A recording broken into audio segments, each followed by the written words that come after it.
Hey everyone, it's Angel again, and I am really excited about something that I was doing over the weekend. I was experimenting with my stamps. I saw a Frugal Crafter video, Lindsay Wyrick, Frugal Craft. It's one of my favorite channels. I learned so much from watching that channel, but I was watching a live tutorial using stamps and colored pencils, or no, not colored pencils, stamps and watercolor. And she was talking about using watercolor pencils with the stamps, that you could, what you could do with them. And I thought, oh, let me try that. And I came up with this really cool, kind of almost vintage looking effect using my watercolor using my watercolor pencils and some regular colored pencils. And I wanted to show you how I did it. I mean, look how that came out. Like, this even has like these little blooms that most people who do watercolors do not like, these little blooms, but I do. And I love, it almost looks like something that had been printed a long time ago and kind of faded away. And then I kind of, I put in a little bit of details with colored pencils, but actually, like, the way they come out, you don't even have to. I just did. I always have to, like, make things, more. And like I said, I was playing around. So let me show you how I did it. And I'm so happy that I learned how to do it. So I'm gonna use the apothecary bottle stamp and like maybe a couple of my my other new little stamps. Oh, this one still has the price on, but anyway, you can do it with any kind of stamp. If you haven't already tried it, get out your stamps and your watercolor pencils and try it out. So really, all I'm gonna do is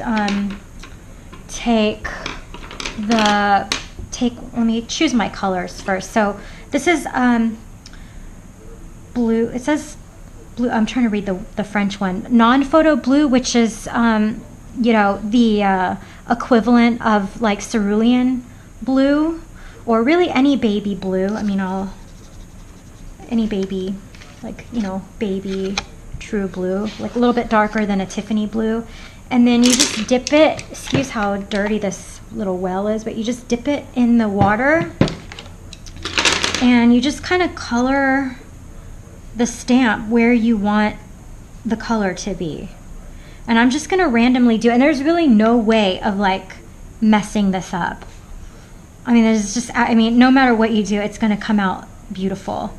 But these are the colors that I chose just because these were the colors that I was using over the weekend, and I really wasn't even trying to have like an antique-y, like vintagey kind of effect. I was just kind of, this is gray, cool gray. I just was playing around with, with the colors, and cerulean blue and ultramarine blue and like burnt sienna, and those are like, at least to me, those are your classic, watercolor colors. So this is ultramarine blue, and I'm just gonna lightly go, because I just like, I'm trying not to get too much color, because I just kind of want like just a little bit, like a hint of something. And then I take my spray bottle and I spray it. That was probably out of frame, but like, see how it's wet, and I'm just gonna move the water around a little bit. And hopefully this is gonna come out okay on camera. So I just stamp it down and it comes out like that. Oops, there's like a piece of hair. And it's almost like the more you stamp it, the better it's gonna look. Like, let me spray it a little bit with a little bit more water. And if you wanna, squish the color around with your finger, you can do that, and it just comes out like, look, it just comes out really like beautiful. And it works better. I think it would probably work better on paper that was a little bit stained. Obviously this is Arche paper. This is like a leftover paper that I cut off, scrap paper that I cut off from a painting that I did. But it works. I feel like it would show up a lot more on paper that was just had like a creamy wash over it. But just this is the paper that I had available. So I'm going to show you a different combination of colors that I did that I really, really loved, that came out really nice. And so I'm using, these are Prismacolors, by the way, that I got for free from a friend of mine. And I love Prismacolors. I know that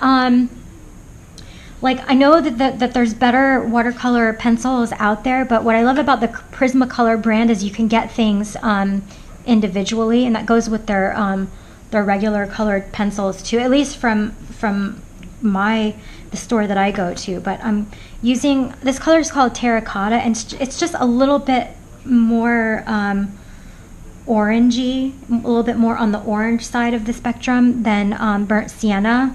But if you're doing this at home, like if you're going to do this too, and I hope you do, because you'll be so surprised at what you can do. But you can use Burnt Sienna. Well, let me use Burnt Sienna too. Let me just use Burnt Sienna. That's going to be easier. I just tend to, I really like that terracotta color, but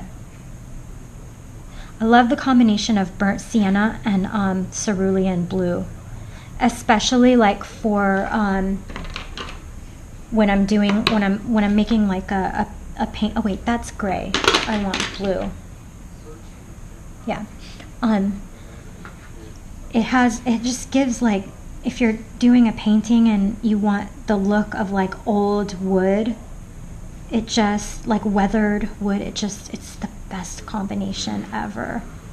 So I'm just gonna lay that down, lay that color down, and I'm gonna put like a little bit. This color is cream, so I'm just gonna put just a little bit, just to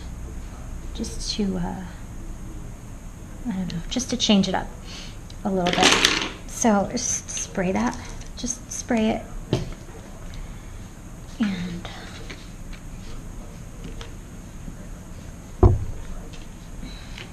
I mean, look how beautiful that comes out. And then you can move it around, and I mean, it just looks like, you know, like faded paint or something. It's just so beautiful. And let me put it, oops, I'm gonna do a little bit more. And I did some earlier so I could let them dry and show you guys what I did with the colored pencils. But like, look at those pretty moths. So this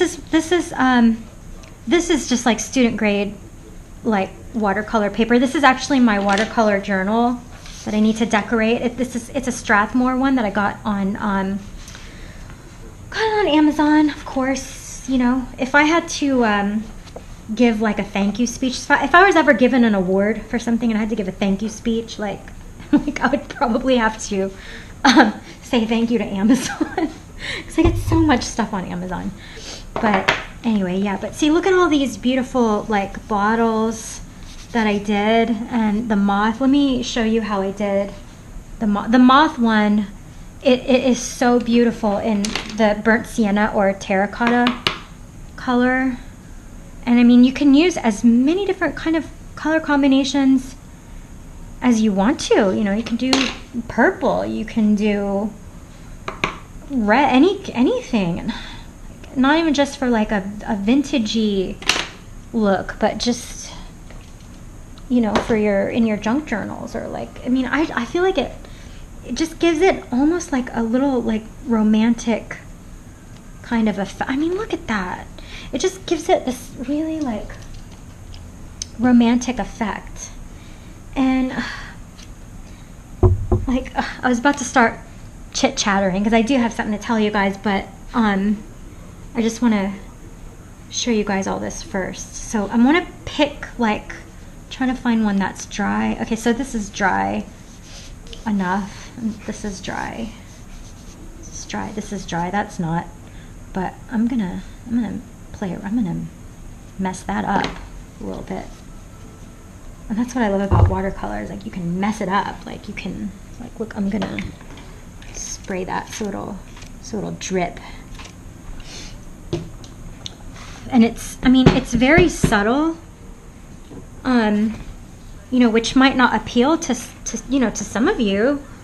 I'm also like, I like bold colors myself, but if you are getting into, like, you know, the vintagey look in your junk journal, and you don't have the stuff, like I don't have the stuff, but you have watercolor pencils, get those stamps out and go to town.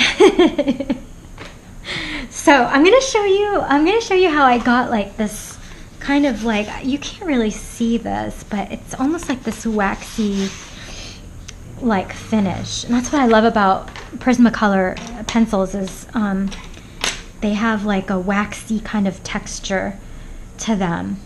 So the colors that I'm using are the same, and that's another thing I love about Prismacolors is the watercolors match the colored pencils. So I'm going to be using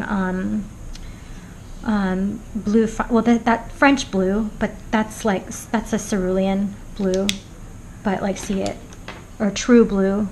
Oh, blue franc. I'm thinking blue France. So true blue. And this is light cerulean blue, ultramarine. This one I think I bought as a single, periwinkle. I don't know if I'm going to use it or not, but I took it out. I got the silver one, metallic silver, and this cream color. Cream. I like this beautiful cream color, and then a colorless blender, which I may or may not need. I'm not sure. And then I also have like a light gray, putty beige, like a beigey gray, and this is indigo, just because I couldn't find my indigo pencil. So so I'm gonna pick. Oh, you know what? I forgot to get. Oh, whoa. I wasn't prepared here. I was so excited because I was like, ooh, I'm prepared. No, it was not prepared. So I'm going to get the sienna brown out. And what other brown do I want? Let's try Tuscan red. We'll try it. We'll try that. And they complement each other. Like these blues, like these two blues and the burnt sienna or sienna brown color, you know, they complement each other. I mean, that's the reason why they look so good together. So I'm gonna, like, I could just leave this like that, and I would leave it like that, but just to show you what else, you know, can be done with the stuff that you may already have. And it doesn't even have to be expensive colored pencils. If you have like cheaper colored pencils, you could just get one of these colorless blenders, and if there's a little bit of wax in your pencil, like if your pencil's kind of like a wax-based pencil, it's going to blend. Even if it's not, like, the pigment might pick up on the colorless blender and kind of like blend all together anyway. I mean, I've got Prang colored pencils from when I was in high school. It was like a long time ago. That I still use because my parents couldn't afford to buy me the expensive stuff, and this is a Prang pencil. I mean, I still use them, and I will continue to use them. So so let me do this one. So like, you can just, I mean, if you want to just add a little bit more, you know, a little more color, or a little more like depth or dimension, you know, or just like, I think I like that better. And I'm being very light-handed, and I'm being very quick. Like when I was doing them the other day, I was being very slow. So this might not come out as well as, you know, the ones I did the other day that I just showed you. But I'm going to do my best because I feel like my videos are just way too long, and I'm so sorry about that. But And I'm not worrying about, you know, like making it look 3D. I mean, I don't have good depth perception in my reality life, and I'm not very good at perspective when I'm drawing and painting, you know, also. So I'm just gonna go over, like, just to enhance the color that's already there, and kind of like just give it a little bit more. And then let me try this gray color, because ultimately the cerulean blue and burnt sienna make this really nice soft gray. Like, it makes this trying to find a gray that it makes. Like, see this, well, this well, I can't find a good example of the gray, but trust me, it makes a good gray. Well, let's try it. Let's do it. Like, oops. Yeah, so burnt sienna and ultramarine, not ultramarine, burnt sienna and cerulean blue anyway, like, makes like a gray when you mix the two together. I mean, if you've got if you do watercolors, you already know that, but I just want to show you. So there's, oops, I need to sharpen that. So there's the cerulean blue, and then if I add a little bit of burnt sienna, it turns gray.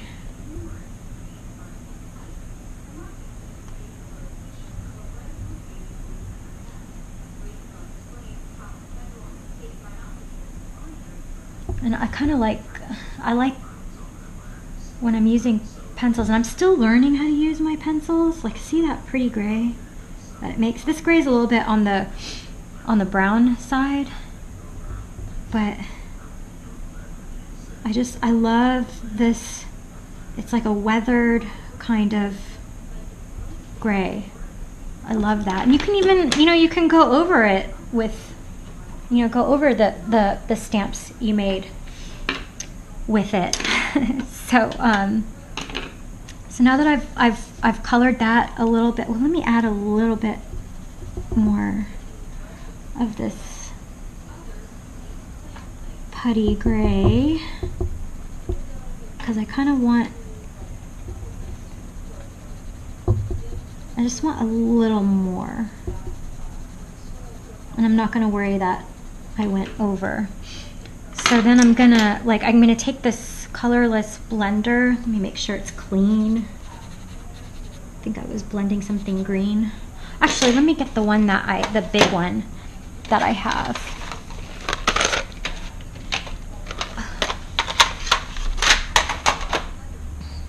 And then I'm just gonna go over it and blend it. And that's kind of like pushing the color in and pushing it around. And I mean, Prismacolors are very soft colored pencils, and so that's what I love about them, because they're super blendable. And so you see how that makes it really like soft, and it kind of, I don't know, it just gives it this beautiful almost vintage look. And I just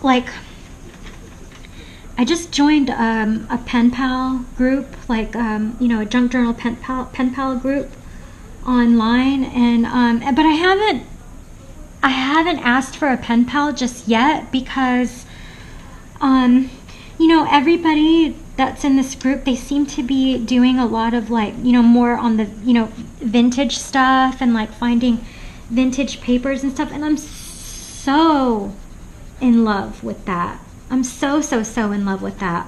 But I don't know if I would make a good pen pal with anybody, just because right now I don't have anything, you know, in that style that I could you know, that I could trade or swap with anyone.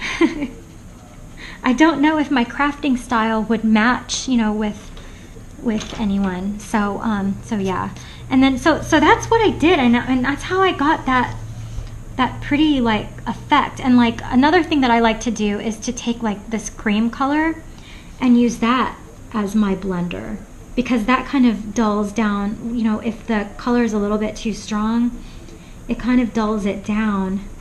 And you know, instead of using white, you can use white, but I like to use this cream color just because I feel like, you know, white, like it gives it more like of a washed out look, and I don't want it too washed out. I just kind of want it, you know, I want it to look like it was, you know, printed a long time ago and now the color's faded, you know. That's what I like. And so that's how I did that. And then so now that that's like I'm done with that, I can go over it, like, just to make it stand out. I'll go over it with a very, very barely there wash of burnt sienna, like lots of water, and you know, and it won't, like, you know, because I used my colored pencils. The colored pencil will kind of act as like a like almost like a masking, because it's got wax in it, and it will not like distort the image, or kind of, it won't lift up the pigment of the pencil. And like, you know, just put a little bit of variation in the, so yeah, so that's how I did that. I mean, I really like with this one, I colored it in with colored pencils, because I was, you know, I was exploring and stuff like that. But, and I mean, and you don't even have to take it to the amount of detail that I just took it to, but I just think it was just, it's such a beautiful effect, and I can't believe I never figured that out before. But like, that's the beauty of YouTube. I mean, everybody pretty much shares their ideas and gets inspiration from each other and learning from each other, and that's what I love about the art community on YouTube is, you know, we're learning and sharing together, because I don't know what I'm doing, and I think it's obvious that I don't know what I'm doing. And I mean, and that's kind of exciting to me, and it's like, I want, like, for a long time I did not have any confidence in my art, you know. I didn't call myself an artist. I didn't call myself a painter. I still have a hard time calling myself a crafter, because crafting is very new to me, because I felt like, you know, it's pretty presumptuous to call yourself an artist. Other people decide whether or not you make is art. And that was what I thought. But it wasn't until, I don't know, it's just been recently that I've just been feeling like, and a lot of it has to do with a lot of the artists that I follow that are just so encouraging and so just so generous with their knowledge, and just so generous with letting people know it's not about the product, it's about how you feel when you're creating the product and the process. And it's just given me a lot more confidence in myself as not just as an artist, but as a person. And I want anyone who's watching to feel that way too, because I do not know what I'm doing. I am in no way, I'm not a teacher, I'm not an art teacher, I'm not a professional artist, you know. I'm just somebody who loves art and who loves to do this, and you know, if it goes anywhere, great. If it doesn't go anywhere, great. I don't care. It makes me happy, and that's all that matters to me. So let me get off my soapbox. Let me get off my soapbox. But I just wanted to share that with you, because I just want anyone who's watching to you know, have the confidence in yourself. It is hard for all of us. Like, it's just hard, you know, to have confidence in yourself. And I think the whole thing with me starting my junk journal, that has brought my confidence level to a new level, and it's brought the way I see myself as an artist or as a painter or as a crafter to a new level, just because it's been so freeing, and it's just been really good for my process, because it has taught me to look at art from a childlike perspective again, you know, with the cutting and the pasting and the coloring and then not really, because when you're little, you don't really care how anything comes out. You're just happy to be there with your crayons and your coloring book. So that's, you know, basically, that's what I'm trying to say. If you're still here listening to this after all this time, let me just say thank you. So anyway, so that's the end of my video. I just wanted to show you how I did this. I hope that this video is not going to be 10 years long, but and I hope you like it, and I hope you enjoyed it, and I hope that if you haven't already, you will get out there and create something for yourself, and don't worry about what others' eyes are going to think of it. It's the only opinion that matters in your art is your own. And that's all I want to say. So I hope you enjoyed this video, and I hope you'll come back for more. I hope you'll subscribe and give me a like and leave me a comment. And I will see you again next time. Bye.